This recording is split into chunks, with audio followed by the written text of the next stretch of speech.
أتى أمر الله فلا تستعجلوه سبحانه وتعالى عما يشركون ينزل الملائكة بالروح من أمره على من يشاء من عباده أن أنذروا أنه لا إله إلا أنا فاتقون خلق السماوات والأرض بالحق تعالى عما يشركون خلق الإنسان من نطفة فإذا هو خصيم مبين والأنعام خلقها لكم فيها دفء ومنافع ومنها تأكلون ولكم فيها جمال حين تريحون وحين تسرحون وتحمل أثقالكم إلى بلد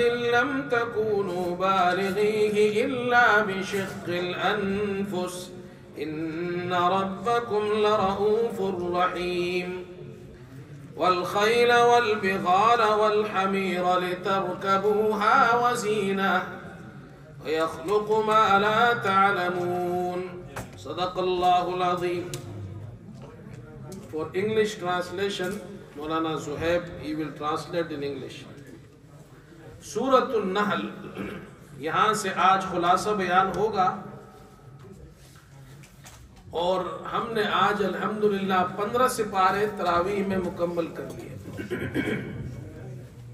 جو باقی ہے اللہ اس کی تکمیل کی توفیق عطا فرمائے.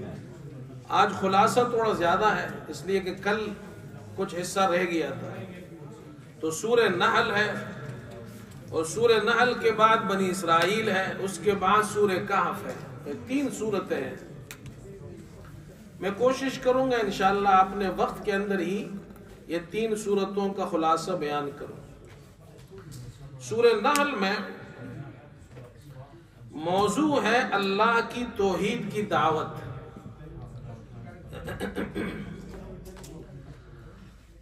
اور اللہ تعالیٰ نے اپنی نعمتوں کو ذکر کیا ہے، اور ان نعمتوں کے ذریعے ہمیں دعوت دی ہے، نصیحت کی ہے، سمجھایا ہے کہ اللہ ایک ہے، اس کے ساتھ کسی کو شریک مت کرو. لہذا اس سورت کے پہلے رکوع میں تذکیر بآلاء اللہ ہے، اور یہ آیت نمبر 3 سے لے کر آیت نمبر 8 تک اللہ نے اپنی نعمتوں کو ذکر کیا. پہلی نعمت ذکر کی کہ اللہ نے آسمانوں و زمین کو پیدا کیا. خلق السماوات والارض بالحق تعالی عما یشرکون. اللہ تعالیٰ ان کے شرک سے پاک ہے. پھر انسان کو پیدا کیا. خلق الانسان من نطفۃ، ایک بوند سے اللہ نے پیدا کیا. یہ بھی اللہ کی نعمت ہے. تیسری نعمت ذکر کی کہ انسان کو ضرورت ہوتی ہے کپڑوں کی، سامان کی، اللہ نے وہ بھی اس کے لیے بنائے. اور جانوروں کی ضرورت ہوتی ہے تو اللہ نے اس کے لیے والانعام خلقہا لکم، اللہ تعالیٰ نے تمہارے واسطے چارپائے بنائے، جانور بنائے. لکم فیہا دفء، اس میں تمہارے جاڑے کا سامان ہے. یعنی ان جانوروں کے کھال سے، ان کے اون سے، ان کے بالوں سے تم اپنے لیے کپڑے بناتے ہو، کمبل بناتے ہو، خیمے بناتے ہو، اپنے آپ کو سردی سے بچاتے ہو. پھر آگے فرمایا وَلَكُمْ فِيهَا جَمَالٌ حِينَ تُرِيحُونَ وَحِينَ تَسْرَحُونَ، اس میں تمہارا جمال بھی ہے، تمہاری زینت بھی ہے. اور یہ جانور وَتَحْمِلُ أَثْقَالَكُمْ إِلَى بَلَدٍ لَمْ تَكُونُوا بَالِغِيهِ إِلَّا بِشِقِّ الْأَنفُسِ، یہ جانور تمہارا سامان ایک جگہ سے دوسری جگہ لے جاتے ہیں، ایک شہر سے دوسری شہر. یہ بھی اللہ کی نعمت ہے. والخیل والبغال والحمیر، گھوڑے اللہ نے تمہارے لیے بنائے، خچر بنائے اور گدھے بنائے. یہ اس زمانے کے ٹرانسپورٹ تھا، یہ اس زمانے کی گاڑیاں تھیں. پھر آگے اللہ فرماتے ہیں لِتَرْكَبُوهَا وَزِينَةً، تاکہ تم اس پر سواری کرو اور زینت کے لیے خوبصورت لگو گے. تم گھوڑے پر سوار ہو کر آ رہا ہے، سواری بھی ہے، خوبصورت بھی نظر آ رہا ہے. یہ تو اللہ نے پاسٹ کا ذکر کیا، خلق لکم والانعام خلقہا لکم، یہ خلق، یہ پہلے پاسٹ میں اللہ نے بنایا. آگے اللہ فرما رہے وَيَخْلُقُ مَا لَا تَعْلَمُونَ، یہ مضارع کا صیغہ ہے. عربی زبان میں مضارع پریزنٹ کے لیے بھی آتا ہے، فیوچر کے لیے بھی. اللہ ایسی چیزیں پیدا کرے گا جس کا ابھی تمہیں علم نہیں. جس وقت یہ قرآن اترا اس زمانے کے لوگوں کو علم نہیں تھا کہ گاڑی بھی ہوتی ہے، بس بھی ہوتی ہے، ریل گاڑی بھی ہوتی ہے، جہاز بھی ہوتا ہے. اس لیے مولانا یعقوب نانوتوی رحمت اللہ علیہ سے کسی نے پوچھا قرآن میں ریل گاڑی کا ذکر ہے؟ کہا ہاں اس آیت میں ہے. اللہ نے فرمایا اللہ ایسی چیزیں پیدا کرے گا جس کا تمہیں علم نہیں. اس زمانے کے لوگوں کو کیا علم تھا؟ پھر اس کے بعد اگلے رکوع کے اندر پھر اللہ نے اپنی نعمتوں کو ذکر کیا. آیت نمبر 10 سے آیت نمبر 17 میں اللہ نے آسمان سے پانی اتارا اور اس پانی کے ذریعے تم اس سے، تمہارے واسطے اس سے کھیتی اور زیتون اور کھجورے اور انگور، ہر قسم کے میوے اللہ اگاتا ہے. رات اور دن کا نظام اللہ نے بنایا. یہ اللہ کی نعمتیں ہیں. پھر اس کے بعد تیسرا رکوع ہے کہ تمہارا معبود ایک ہی ہے، الہکم الہ واحد، اس کے ساتھ کسی کو شریک مت کرو. چوتھے رکوع میں فرمایا جو اللہ کی توحید کا انکار کرتے ہیں وہ دنیا اور آخرت میں برباد ہے. دنیا میں بھی برباد ہے اور آخرت میں بھی برباد ہے. قد مکر الذین من قبلہم فأتی اللہ بنیانہم من القواعد، ان سے پہلے جو لوگوں نے مکر کیا تھا اللہ نے ان کی عمارتوں کو جڑ سے ڈھا دیا، اللہ نے ان کی عمارتوں کو گرا دیا. فخر علیہم السقف، پھر اوپر سے چھت ان پر گر پڑی. وَآتَاهُمُ الْعَذَابُ مِنْ حَيْثُ لَا يَشْعُرُونَ، اللہ کا عذاب آیا، انہیں خبر بھی نہیں تھی. اور قیامت کے دن ثُمَّ يَوْمَ الْقِيَامَةِ يُخْزِيهِمْ، اللہ انہیں رسوا کرے گا. دنیا میں بھی عذاب ہے اور آخرت میں بھی عذاب ہے. اللہ نے اپنے عذاب کا ذکر کیا. پھر اللہ تعالیٰ اگلے رکوع میں، رکوع نمبر 5 کے اندر اللہ تعالیٰ فرما رہے ہیں یہ مشرکین کہتے ہیں اگر اللہ کی مشیت میں شرک جائز نہ ہوتا تو پھر ہم شرک کیوں کرتے ہیں؟ اس کا مطلب یہ ہے کہ ہر چیز اللہ سے، اللہ کی مشیت سے ہوتا ہے. تو اس کا مطلب یہ ہے کہ ہم جو شرک کرتے ہیں اگر اللہ نہ چاہتا تو ہم نہ کرتے. اللہ نے اس کا ذکر کیا آیت نمبر 35 میں. وقال الذين اشركوا لو شاء الله ما عبدنا من دونه من شيء نحن ولا آباؤنا، اگر اللہ چاہتا تو ہم اس کے سوا کسی چیز کی عبادت نہیں کرتے، ہمارے باپ دادا بھی نہیں کرتے. اللہ اس کا جواب دے رہے ہیں اگلے آیت کے اندر 36 میں. وَلَقَدْ بَعَثْنَا فِي كُلِّ أُمَّةٍ الرَّسُولِ، اگر اللہ کے یہاں تم جو کہہ رہے ہو اگر شرک جائز ہوتا تو اللہ نے رسولوں کو کیوں بھیجا ہے؟ رسولوں کو بھیجنے کا مقصد ہی یہی ہے کہ اللہ کے یہاں شرک جائز نہیں ہے. سمجھ میں آیا؟ اللہ نہیں چاہتے کہ اس کے بندے شرک کریں. اللہ نے تو تمہیں اختیار دیا ہے، اسی لیے اللہ نے اپنے رسولوں کو بھیجا. وَلَقَدْ بَعَثْنَا فِي كُلِّ أُمَّةٍ الرَّسُولِ، ہر امت میں اللہ نے رسول بھیجا. أَنِ اعْبُدُوا اللَّهَ، اللہ کی عبادت کرو. وَاجْتَنِبُوا الطَّاغُوتَ، اور شیطان سے بچو. پھر آگے فرمایا آیت رکوع نمبر 6 اور 41 کے اندر توحید کے خاطر جو اللہ کے راستے میں نکلتے ہیں، ہجرت کرتے ہیں، اپنا گھر چھوڑ کر، اپنا شہر چھوڑ کر دوسری جگہ جاتے ہیں، تو اللہ ان کو دنیا اور آخرت میں اجر دے گا. اور اس کے بعد آیت نمبر 43 میں فرمایا کہ اللہ سے تعلق کے لیے اور انسان کی اصلاح کے لیے اللہ نے قرآن نازل کیا. وَمَا أَرْسَلْنَا مِن قَبْلِكَ إِلَّا رِجَالًا نُوحِي إِلَيْهِمْ فَاسْأَلُوا أَهْلَ الذِّكْرِ إِن كُنتُمْ لَا تَعْلَمُونَ. آپ سے پہلے جتنے رسول اللہ نے بھیجے سب مرد تھے، کوئی عورت رسول نہیں بنی، نبی نہیں بنی. اللہ نے ان پر وحی کی. فَاسْأَلُوا أَهْلَ الذِّكْرِ إِن كُنتُمْ لَا تَعْلَمُونَ، اگر تمہیں علم نہیں ہے تو جن کو معلوم ہے ان سے پوچھو. مسئلہ نہیں معلوم تو علماء سے پوچھو۔ اس کے بعد اگلا رکوع ہے، اور اگلے رکوع کے اندر اللہ تعالیٰ فرما رہے ہیں کہ اللہ تمہارا معبود ہے، وہی ایک ہے، وہی تمہارا محسن ہے، اور یہ اللہ کی شان میں گستاخی کرتے ہیں، قدر کے بجائے گستاخی کرتے ہیں۔ 51 میں فرمایا وَقَالَ اللَّهُ لَا تَتَّخِذُوا إِلَٰهَيْنِ اثْنَيْنِ، اللہ نے فرمایا دو معبود مت بناؤ، انما هو الہ واحد۔ آیت نمبر 53 میں فرمایا وَمَا بِكُم مِّن نِعْمَةٍ فَمِنَ اللَّهِ، جو نعمت بھی اللہ کی طرف سے ہے۔ اور آیت نمبر 57 میں فرمایا وَيَجْعَلُونَ لِلَّهِ الْبَنَاتِ سُبْحَانَهُ وَلَهُم مَّا يَشْتَهُونَ، یہ اللہ کی طرف بیٹیوں کی نسبت کرتے ہیں، کہتے ہیں نعوذ باللہ فرشتے اللہ کی بیٹیاں ہیں، اور خود ان کی حالت یہ ہے 58 میں اور 59 میں کہ جب ان کو بچی کی خوشخبری کی بشارت دی جاتی ہے تو اس کا منہ سیاہ ہو جاتا ہے۔ مشرکین زمانہ جاہلیت میں بچیوں کو اپنے ہاتھ سے درگور کرتے تھے، اور وہ غمگین ہوتا ہے، اور اس خوشخبری کی برائی کے باعث لوگوں سے چپتا پھرتا ہے کہ آیا اسے ذلت کے ساتھ قبول کرے یا اس کو مٹی میں دبا دے۔ خود تو تم بیٹیاں پسند نہیں کرتے، اور نعوذ باللہ تم کہتے ہو فرشتے اللہ کی بیٹیاں ہیں۔ اس کے بعد رکوع نمبر 9 ہے اور رکوع نمبر 10 ہے، یہ دو رکوع ہے۔ ان دو رکوعوں میں اللہ نے چند مثالیں ذکر کی ہے۔ پہلے رکوع میں اللہ تعالیٰ نے ایک شبے کا جواب دیا ہے، اللہ پہلے رسالت کا ذکر ہے، پھر اللہ کی توحید کا ذکر ہے رکوع نمبر 9 میں، اور یہ تفصیل ہے اس میں لیکن وقت نہیں ہے اس لیے میں اشارے میں ہی بیان کروں گا۔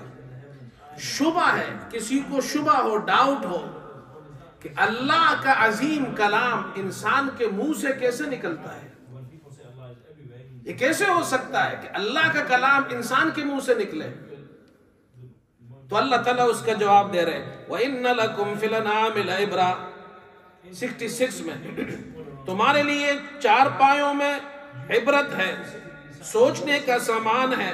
نُسْقِيكُم مِّمَّا فِي بُطُونِهِ مِن بَيْنِ فَرْثٍ وَدَمٍ لَبَنًا خَالِصًا سَائِغًا لِلشَّارِبِينَ، ہم ان جانوروں کے جسم سے، گائے ہے، بھینس ہے، اس کے جسم سے خون اور گوبر کے درمیان خالص دودھ پیدا کرتے ہیں جو پینے والوں کے لیے خوشگوار ہے۔ گائے ہے، بھینس ہے، اس کے اندر ایک طرف پیٹ میں گوبر ہے، ایک طرف خون ہے، اللہ اس کے درمیان میں سے ایک صاف شفاف مزیدار خالص دودھ نکالتا ہے جس میں خون کی آمیزش بھی نہیں ہے اور گوبر کی ملاوٹ بھی نہیں ہے۔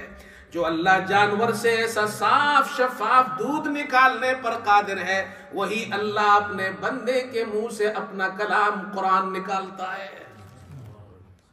آیا سمجھ میں؟ اور اگلی آیت نمبر 68 69 میں بھی ہے، یہ بھی مثال دی ہے شہد کی، مکھی کی۔ شہد میں شفا اللہ نے رکھی ہے، اور وہ ایک مکھی ہے، اس کے پیٹ سے وہ شہد نکلتا ہے جس میں شفا ہے۔ تو اللہ نے اپنا رسول بھیجا، اور رسول اپنے کلام سے قرآن پڑھتا ہے، اس کی زبان سے قرآن نکلتا ہے، اس میں بھی شفا ہے۔ اگلے رکوع میں اللہ نے پھر مثالیں ذکر کی ہے کہ ضرورت ہے توحید، اور اللہ نے ایک مثال میں بیان کر دیتا ہوں۔ اللہ اکبر واللہ فضل بعضکم علی بعض فی الرزق، اللہ نے بعض کو بعض پر رزق میں فضیلت دی ہے، کچھ مالدار ہے کچھ غریب۔ فَمَا الَّذِينَ فُضِّلُوا بِرَادِّ رِزْقِهِمْ، پھر جنہیں فضیلت دی گئی ہے جو مالدار ہے وہ اپنے حصے کا مال اپنے غلاموں کو دینے والے نہیں۔ جو پرانے زمانے میں آقا ہوتا تھا اور غلام ہوتا تھا، تو آقا اور غلام برابر ہو سکتے ہیں؟ وہ اپنے غلام کو اپنے جگہ پر نہیں بٹھاتا، اس کو اپنے جیسا حصہ نہیں دیتا، اپنے جیسے لیول نہیں دیتا۔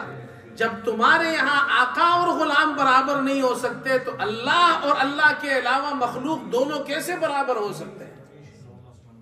یہ اللہ سمجھا رہے مثالوں کے ذریعے۔ پھر دلائل توحید آگے اللہ ذکر کر رہے ہیں، اور آیت نمبر 78 میں، 79 میں، 80 میں اور 81 میں اللہ نے اپنی توحید کی دلائل ذکر کیے۔ دیکھو اپنے آپ کو دیکھو. واللہ اخرجکم من بطون امہاتکم، تمہارے ماں کے پیٹ سے اللہ نے تمہیں نکالا. لا تعلمون شیئا، تم کچھ نہیں جانتے تھے. اللہ نے تمہیں کان اور ناک اور دل دیے تاکہ تم شکر گزار اللہ کا شکر ادا کرو. یہ اللہ نے مثالیں دی ہیں، اور پھر آگے اور مثالیں دی ہیں. اللہ اکبر. پھر اگلا رکوع ہے، اور رکوع نمبر 12 ہے. قیامت کے دن منکرین کا کوئی عذر قبول نہیں کیا جائے گا. 84 کے اندر وَيَوْمَ نَبْعَثُ مِنْ كُلِّ أُمَّةٍ شَهِيدًا ثُمَّ لَا يُؤْذَنُ لِلَّذِينَ كَفَرُوا وَلَا هُمْ يُسْتَعْتَبُونَ. ان کا عذر اللہ قبول نہیں کرے گا. رکوع نمبر 13 میں آیت نمبر 90 ہے، 92 ہے، 94 ہے، 95 میں اللہ نے قرآن کا اصلاحی نظام ذکر کیا ہے کہ قرآن کون سا نظام لے کر آیا. ان اللہ یأمر بالعدل والاحسان، اللہ انصاف کا حکم دیتا ہے، بھلائی کا حکم دیتا ہے. وَإِيتَاءِ ذِي الْقُرْبَى، رشتہ داروں کو دینے کا حکم دیتا ہے. وَيَنْهَى عَنِ الْفَحْشَاءِ، بے حیائی سے روکتا ہے. وَالْمُنْكَرِ وَالْبَغْيِ، اور منکر سے اور ظلم سے منع کرتا ہے. يَعِظُكُمْ لَعَلَّكُمْ تَذَكَّرُونَ. یہ قرآن کا پیغام ہے. اگلی آیتوں میں بھی اللہ نے قرآن کا پیغام دیا ہے، اور ان میں سے ایک پیغام یہ ہے جو تم نے اللہ سے عہد کیا ہے وہ عہد پورا کرو، اس کو توڑو مت. اس کے بعد اگلا رکوع ہے. اللہ نے قرآن میں جو نظام بھیجا ہے، جو آیتیں آئی ہے، اس میں کبھی کبھی نسخ ہوتا ہے. کیا ہوتا ہے؟ نسخ. نسخ کس کو کہتے ہیں؟ اللہ ایک حکم نازل کرتا ہے ایک وقت کے لیے، جب وہ وقت پورا ہو جاتا ہے تو اللہ اس حکم کی جگہ دوسرا حکم نازل کر دیتا ہے، تو اس کو نسخ کہتے ہیں.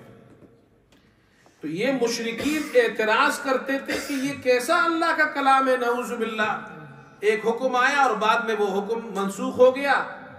تو اللہ نے اس کا جواب دیا. وَإِذَا بَدَّلْنَا آیَةً مَّكَانَ آیَةٍ، جب ایک آیت کی جگہ دوسری آیت بدلتے ہیں. وَاللَّهُ أَعْلَمُ بِمَا يُنَزِّلُ، اللہ جانتا ہے، خوب جانتا ہے جو اتارتا ہے. اس کی مثال ایسی ہے، ایک آدمی بیمار ہو گیا، ڈاکٹر کے پاس گیا، تو ڈاکٹر اس کو پرسکرپشن دیتا ہے، نسخہ دیتا ہے، یہ دوائی کھاؤ. پھر اگلے ہفتے جاتا ہے تو اس کا نسخہ بدل جاتا ہے، پرسکرپشن بدل جاتا ہے، کہتا ہے اب یہ والی کھاؤ. پھر اس کے بعد اگلے ہفتے جاتا ہے تو پھر کہتے ہیں اب اتنا ذرا اس کو کم کرو، پہلے 3 کھاتے تھے اب 2 کھاؤ، اب 1 کھاؤ. اب کوئی ڈاکٹر سے کہتا ہے، کبھی آپ نے سنا ہے کہ ڈاکٹر سے کہے جی پہلا جو نسخہ آپ نے لکھا تھا آج 1 ہفتے بعد بدل دیا، آپ ڈاکٹر نہیں ہیں، اس لیے کہ یا تو وہ والا نسخہ غلط ہے یا یہ والا غلط ہے. تو ڈاکٹر کیا کہے گا؟ آپ اپنے دوائی کھانے کے ساتھ ساتھ اپنے عقل کا بھی علاج کراؤ، لٹل مور میں بھی چلے جاؤ تھوڑے دنوں کے لیے. ایسا ہی یا نہیں ہے؟ ہاں، اللہ کو کون کہہ سکتا ہے؟ اللہ جانتا ہے ہماری ضرورت کیا ہے. تو اللہ نے ایک وقت تک ایک آیت نازل کی، ایک حکم دیا، جب وہ وقت آیا تو دوسرا حکم دیا. پھر اس کے بعد اللہ نے 2 باتیں ذکر کی ہیں. قیامت کے دن یہ شخص اپنے لیے لڑے گا لیکن اس کا کوئی حمایتی نہیں ہوگا. اللہ اکبر. یوم 111، جس دن ہر نفس اپنے لیے جھگڑتا ہوا آئے گا اور ہر شخص کو اس کا عمل کا پورا بدلہ ملے گا. وَهُمْ لَا يُظْلَمُونَ. اگر تم آخرت میں بچنا چاہتے ہو تو اپنی اصلاح کر لو. 119 میں. پھر اس کے بعد اگر تم دنیا اور آخرت کی بھلائی چاہتے ہو، ہم ایک نمونہ تمہیں بتاتے ہیں. وہ نمونہ حضرت ابراہیم علیہ السلام ہے. حضرت ابراہیم کے طریقے پر چلو تو کامیاب ہو جاؤ گے. ان ابراہیم کان امۃ قانتا للہ حنیفا. ابراہیم، حضرت ابراہیم پوری امت تھا، اتنے اولو العزم نبی ہے. اللہ فرماتے ہیں ایک نبی پوری امت کے برابر ہے. فرما بردار تھا، تمام راہوں سے ہٹ کر ایک توحید کے راستے پر تھا. وَلَمْ يَكُ مِنَ الْمُشْرِكِينَ، مشرک نہیں تھا، اللہ کی نعمتوں کا شکریہ ادا کرنے والا تھا. یہ صفات اپنے اندر پیدا کرو. آگے سورہ بنی اسرائیل ہے. اللہ اکبر۔ اب یہاں اللہ فرما رہے ہیں جو دعوت حقہ ہے، جو اللہ کی دعوت پیغمبر دے رہے ہیں حق کی، اس پر لبیک کہو۔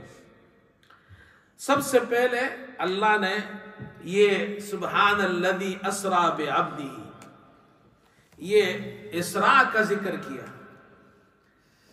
رسول اللہ صلی اللہ علیہ وسلم نے ایک رات میں مکہ معظمہ سے مسجد اقصیٰ تک اور پھر مسجد اقصیٰ سے اوپر آسمانوں تک، جنت جہنم، یہ سارا سیر کیا۔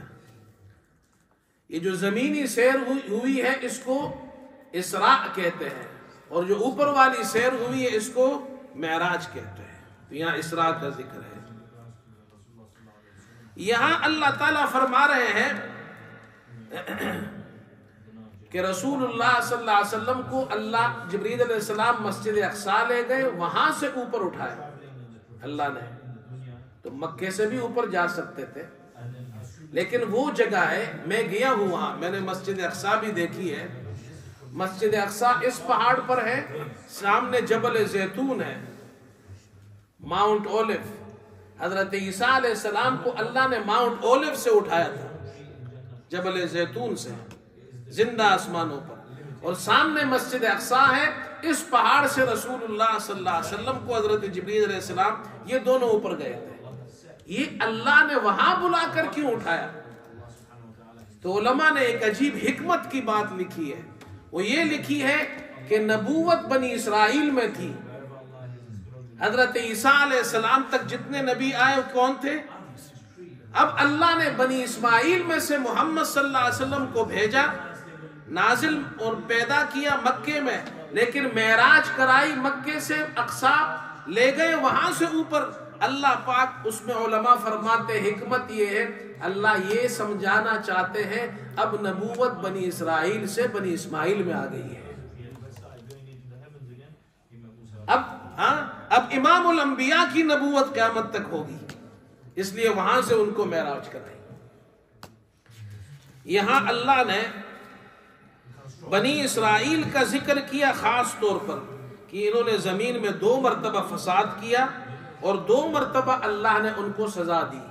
پہلی مرتبہ حضرت عیسیٰ علیہ السلام سے 600 سال قبل بخت نصر ایک بادشاہ تھا، یا جالوت تھا، انہوں نے یہود کو قتل کیا، غلام بنایا، اور اس کی وجہ یہ تھی کہ انہوں نے بہت سرکشی کی، حضرت شعیاء علیہ السلام کو قتل کیا۔ پھر علماء کہتے ہیں 700 سال بعد پھر وہ ٹھیک ہو گئے، اللہ نے ان کو موقع دیا، لیکن 700 سال بعد پھر ان کے اندر فساد آیا۔ انہوں نے حضرت زکریا علیہ السلام کو قتل کیا، حضرت عیسیٰ علیہ السلام کو قتل کرنے کی کوشش کی، تو حضرت عیسیٰ علیہ السلام کو اللہ نے آسمانوں پر اٹھایا، اور اس کے بعد پھر ایک بادشاہ آیا جس کو ٹیٹس کہتے ہیں۔ اس بادشاہ نے پھر ان پر حملہ کیا اور ان کو قتل کیا، غلام بنایا، قید کیا ان کو۔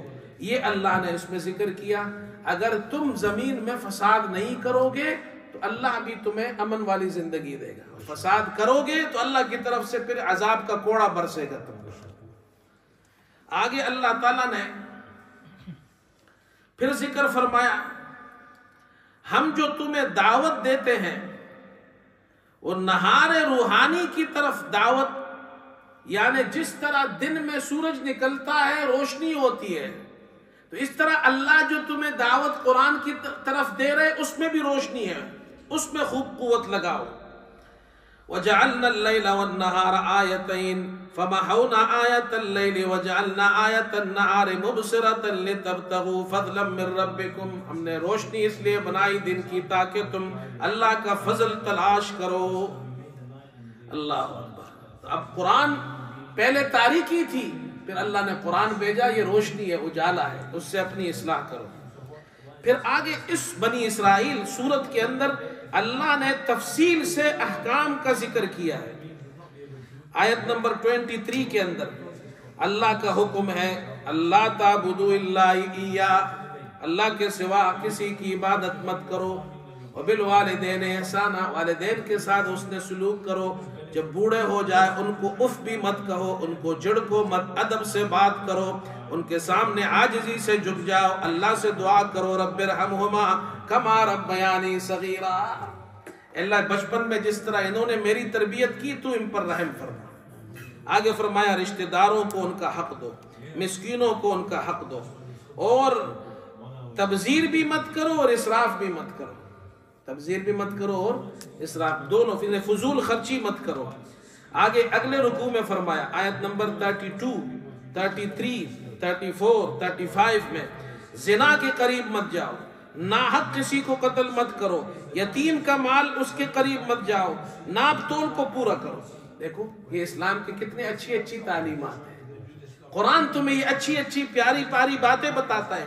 آیت نمبر 37 میں وَلَا تَمْشِ فِي الْأَرْضِ مَرَحًا، زمین میں اترا کر مت چلو، اکڑ کر مت چلو، إِنَّكَ لَن تَخْرِقَ الْأَرْضَ، تم زمین کو نہ تو زمین کو پاڑ سکتا ہے نہ پاڑے گا، وَلَن تَبْلُغَ الْجِبَالَ طُولًا، نہ لمبائی میں پہاڑوں تک تو پہنچے گا، پہاڑ سے کوئی اوپر نہیں ہو سکتا اور زمین کو کوئی پھاڑ نہیں سکتا، تو تکبر کیوں کرتے ہو؟ یہ دعوت دی اللہ نے۔ پھر آگے اللہ تعالیٰ فرما رہے ہیں، اللہ اکبر، قُلْ لَوْ كَانَ مَعَهُ آلِهَةٌ كَمَا يَقُولُونَ إِذًا لَابْتَغَوْا إِلَىٰ ذِي الْعَرْشِ سَبِيلًا۔ یہ آیت نمبر 42 میں آپ کہہ دیں اگر اللہ کے علاوہ کوئی اور معبود ہوتا جیسے کہ یہ کہتے ہیں تو وہ دوسرا معبود بھی لَابْتَغَوْا، تو انہوں نے عرشنا، إِذًا لَابْتَغَوْا إِلَىٰ ذِي الْعَرْشِ سَبِيلًا، انہوں نے عرش تک کوئی راستہ نکال لیا ہوتا۔ تو عرش تک کوئی راستہ نہیں ہے، کوئی نہیں جا سکتا، تو اللہ کے ساتھ کوئی اور معبود بھی نہیں ہے، کوئی شریک نہیں ہے، اس لیے اللہ کے ساتھ کسی کو شریک مت کرو۔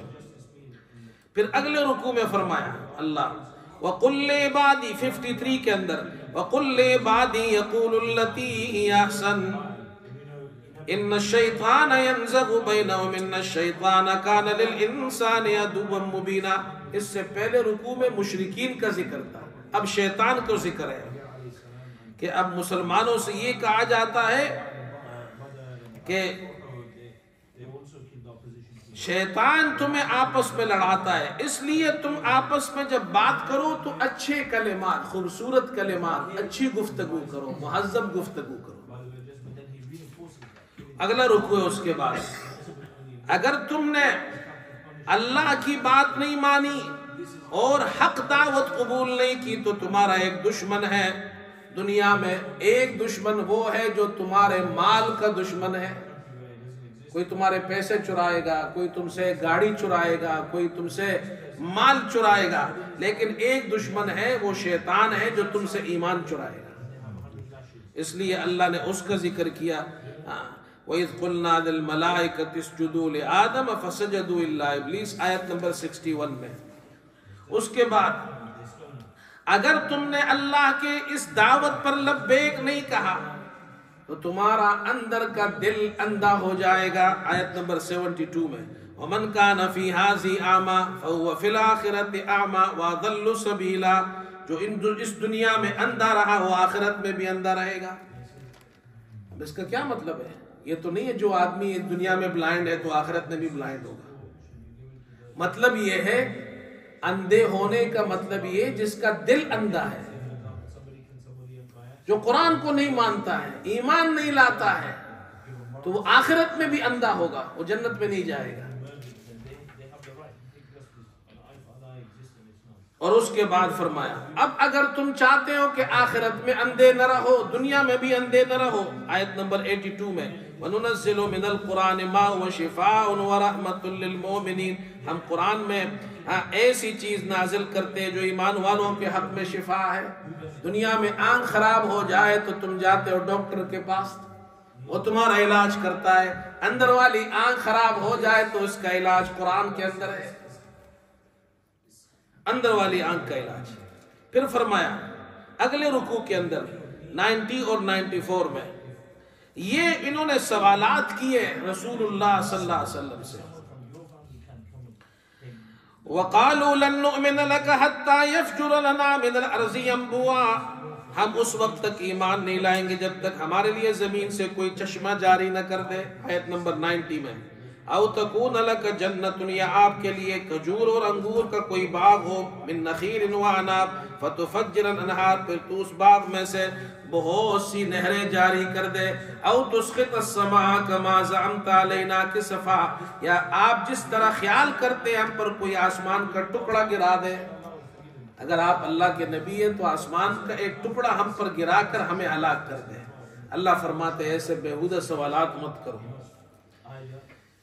پھر فرمایا بیہودہ سوالات یہ اس سے احتراز کرو. 94 کے اندر وَمَا مَنَعَ النَّاسَ أَن يُؤْمِنُوا إِذْ جَاءَهُمُ الْهُدَىٰ إِلَّا أَن قَالُوا أَبَعَثَ اللَّهُ بَشَرًا رَسُولًا.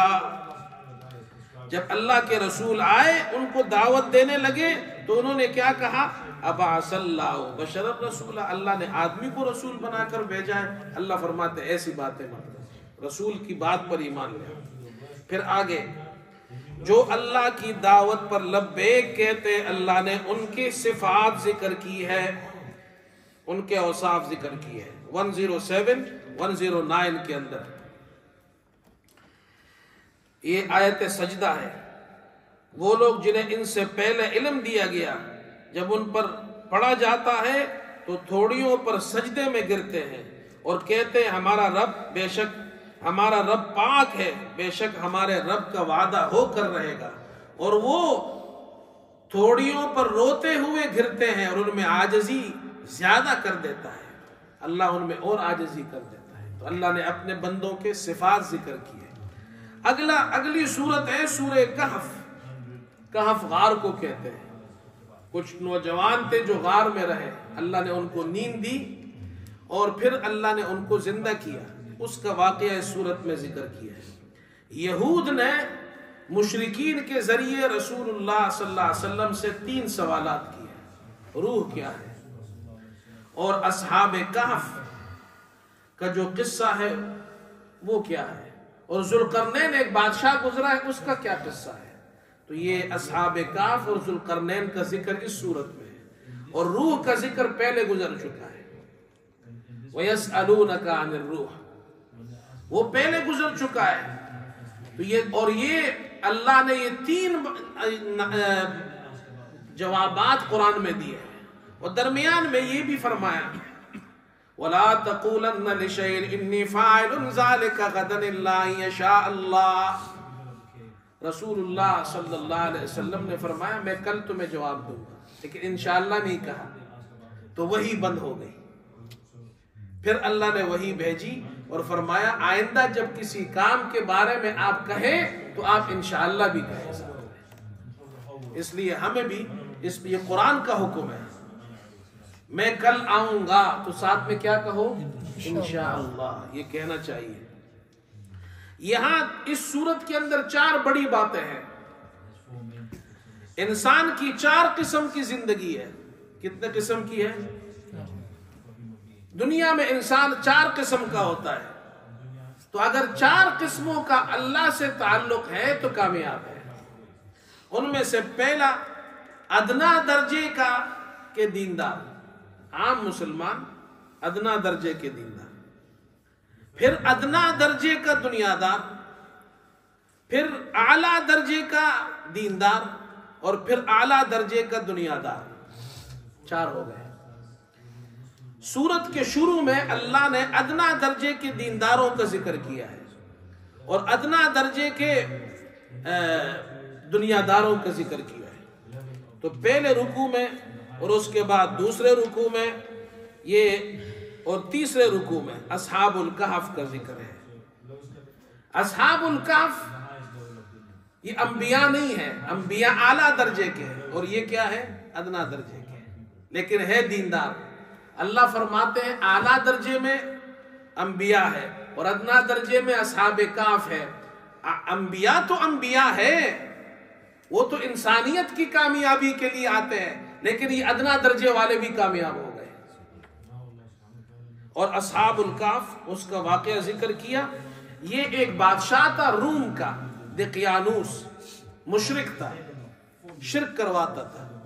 یہ جو اصحاب الکہف تھے یہ بڑے لوگوں کے وزیروں کی اولاد تھی، اللہ نے ان کو ہدایت دی، انہوں نے شرک چھوڑ دیا، تو بادشاہ نے کہا کہ ہم تمہیں قتل کریں گے، سزا دیں گے، سولی پر چڑھائیں گے، اگر تم باز نہیں آئے تمہیں موقع دیا جاتا ہے سدھر جاؤ۔ مہلت دی، یہ لوگ نکل گئے وہاں سے۔ ان ایک کا کتا تھا، وہ کتا بھی ان کے ساتھ نکلا، جا کر ایک پہاڑ میں چھپ گئے۔ اللہ نے وہ واقعہ ذکر کیا، اور کتا اس پہاڑ کی وہ جو غار کا دہانہ تھا باہر، وہاں بیٹھا ہوا تھا۔ ایک صاحب ہیں، انہوں نے اس آیت سے یہ دلیل بنانے کی کوشش کی کہ آپ گھر میں کتا رکھ سکتے ہیں۔ کیوں بھائی؟ وہ کہتے ہیں قرآن میں ہے وَتَحْسَبُهُمْ أَيْقَاظًا وَهُمْ رُقُودٌ وَنُقَلِّبُهُمْ ذَاتَ الْيَمِينِ وَذَاتَ الشِّمَالِ وَكَلْبُهُمْ بَاسِطٌ ذِرَاعَيْهِ بِالْوَسِيدِ، آیت نمبر 19 میں ان کا کتا چوکٹ کی جگہ اپنے دونوں بازو پھیلائے ہوا تھا۔ یہ دروازہ ہے نا، یہ جو دروازے کا یہ جو سائیڈ والی چیز ہو، اس کو چوکٹ کہتے ہیں۔ کیا کہتے ہیں اس کو؟ چوکٹ۔ تو دروازے کا جو چوکٹ تھا وہ باہر، وہاں کتا بیٹھا ہوا تھا، اور یہ غار کے اندر تھے۔ تو اس نے کیا کہا؟ دیکھو قرآن میں آپ کتا گھر میں رکھ سکتے ہیں، کیوں؟ اصحاب کہف کا کتا بھی۔ میں نے کہا اس کو تو قرآن سمجھ میں ہی نہیں آیا ہے۔ قرآن کہتا ہے اصحاب کہف غار کے اندر تھے اور کتا غار کے باہر تھا۔ ہم بھی کہتے ہیں حفاظت کے لیے کتا رکھے، کھیت کے لیے کتا رکھے، شکار کے لیے کتا رکھے، آپ گھر میں رہیں گے اور کتا پھر تو ٹھیک ہے۔ قرآن نے یہ کہا ہے، قرآن نے یہ نہیں کہا کتا بھی گھر کے اندر رکھو۔ پھر یہ لوگ سو گئے، اور کتنا سوئے؟ اللہ اکبر۔ وَلَبِثُوا فِي كَهْفِهِمْ 300 سِنِينَ وَازْدَادُوا 9 309 سال۔ بادشاہ نے، مشرک جو بادشاہ تھا، اس نے ایک خط لکھا اور اپنے جو حکومت کے کارندے تھے، پولیس سمجھ لو، ان سے کہا کہ یہ خط اپنے پاس رکھو کہ یہ لوگ گم ہو گئے ہیں، کہاں چلے گئے پتہ نہیں چلا، آئندہ کسی کو مل جائے تو وہ معلوم ہو جائے گا۔ 309 سال بعد یہ بیدار ہوئے، ان کو نہیں پتا کتنا عرصہ گزرا ہے۔ ایک دوسرے سے پوچھنے لگے ہم کتنی دیر یہاں ٹھہرے ہیں؟ قالوا لبثنا يوما او بعض يوم، ایک دن یا ایک دن سے بھی کم۔ غیب کا علم کس کو ہے؟ اب انہوں نے کہا جاؤ، بھوک لگی ہے، باہر سے کھانا لے کر آؤ، اور نرمی سے بات کرنا۔ وہ تو سوچ رہے ہیں وہی بادشاہ ہے، وہ 309 سال پہلے تھا۔ اب جو بادشاہ تھا وہ مسلمان تھا، اور وہ اچھا بادشاہ تھا، لیکن اس بادشاہ کے زمانے میں کچھ لوگ پیدا ہو گئے تھے جو قیامت کے بارے میں شک کرتے تھے کہ قیامت ہوگی یا نہیں ہوگی۔ اللہ نے انہی دنوں میں اصحاب کہف کو نیند سے بیدار کر دیا۔ یہ ایک آدمی گیا باہر، ہوٹل سمجھ لو، ریسٹورنٹ سمجھ لو، جہاں کھانا ملتا ہے، وہاں سے اس نے کھانا لیا تو 309 سال پہلے والے جو سکے تھے وہ دیے۔ انہوں نے کہا پکڑو جی، اس کو کوئی خزانہ ملا ہے، یہ تو لگتا ہے ان کو کوئی خزانہ ملا ہے۔ تو پکڑ کر پولیس کے پاس لے گئے، پولیس بادشاہ کے پاس لے گئی۔ بادشاہ نے کہا وہ جو ہمارے یہاں لیٹر پرانا چلتا آ رہا ہے نا 309 سال پہلے، یہ وہی لوگ ہیں۔ اور سب ادھر پہنچ گئے۔ اب وہ تو بڑے نیک لوگ ہو تم بھائی، اور اللہ نے وہ مسئلہ بھی ان کو سمجھا دیا، قیامت میں شک مت کرو۔ اللہ نے جو لوگ شک کر رہے تھے، جس اللہ نے ان لوگوں کو 309 سال بعد اٹھایا ہے، وہ تمہیں بھی قیامت کے دن اٹھائے گا۔ اصلاح ہو گئی ان کی۔ پھر یہ لوگ گئے، اور وہاں اصحاب کہف جب غار میں گئے، پھر وہ لوگ، ان کا انتقال ہوا، وہیں وہ مدفون ہوئے۔ انہوں نے اس غار کے قریب وہاں ایک مسجد بنا دی۔ یہ واقعہ اللہ نے ذکر کیا۔ ادنا قسم کا دیندار ہے لیکن کامیاب ہے۔ پھر آگے ادنا قسم کا دنیادار ہے لیکن ناکام ہے، اور ادنا قسم کا دنیادار ہے لیکن کامیاب ہے۔ ادنا قسم کا دنیادار ہے، ادنا درجے کا دنیادار۔ یہ پہلا کون سا قسم ذکر کیا؟ ادنا درجے کا دیندار، پھر ادنا درجے کا دنیادار۔ اب دیکھو اللہ نے ذکر کیا کہ دو آدمی تھے، ان دونوں کے میں سے ایک مالدار تھا جس کے پاس باغ تھا، اس میں بڑا پھل آتا تھا۔ یہ آیت نمبر 32 میں، 33 میں، 34 میں آگے ذکر ہو رہا ہے۔ اس نے کہا کہ جی میں تو خدا کو کیا کہتے ہیں اس کو، قیامت کے دن کو نہیں مانتا، قیامت نہیں ہوگی، اور اگر ہوئی بھی تو وہاں بھی مجھے بہت کچھ ملے گا، میرے پاس تو یہاں بھی ہے اور تمہارے پاس تو کچھ بھی نہیں ہے۔ تو اس نے جواب دیا، اس نے کہا کہ تم نے اس اللہ کا انکار کیا جس نے تمہیں پیدا کیا ہے۔ تمہیں اپنے باغ میں جاتے ہوئے یہ کہنا چاہیے تھا ماشاء اللہ لا قوت الا باللہ، جو اللہ چاہے وہی ہوتا ہے، اللہ کی مدد کے سوا کوئی طاقت نہیں۔ اچھی چیز دیکھو تو کیا کہو، ماشاء اللہ لا قوت الا باللہ، ماشاء اللہ لا قوت الا۔ چنانچہ اس نے کہا کہ میرے پاس تو مال دولت کم ہے، اولاد بھی کم ہے، لیکن یہ اللہ سے امید ہے کہ میرا رب مجھے تجھ سے بہتر باغ دے اور تیرے باغ کو ہلاک کر دے، ویران کر دے۔ ایسے ہی ہوا، دوسری صبح وہ اٹھا تو اس کا سارا باغ ختم ہو گیا تھا۔ اس کے بعد اللہ نے پھر مثال دی ہے دنیا کی زندگی کی بے ثباتی کی، آیت نمبر 45 میں، اور اس کے بعد پھر اللہ نے دشمن جو انسان کے ایمان کو چرانا چاہتا ہے، آیت نمبر 50 میں اس کا ذکر کیا۔ پھر اس کے بعد اللہ تعالیٰ نے سب سے اعلیٰ درجے کے دیندار حضرت موسیٰ علیہ السلام کا واقعہ ذکر کیا ہے، انشاءاللہ وہ کل پڑھیں گے۔ اللہ ہم سب کو عمل کی توفیق عطا فرمائے۔ اللہم انا نسألک الہدی والتقی والعفاف والغنی، نسألک من خیر ما سألک منہ نبیک محمد صلی اللہ علیہ وسلم، ونعوذ بک من شر ما استعاذک منہ نبیک محمد صلی اللہ علیہ وسلم، وصلی اللہ تعالی علیہ وسلم۔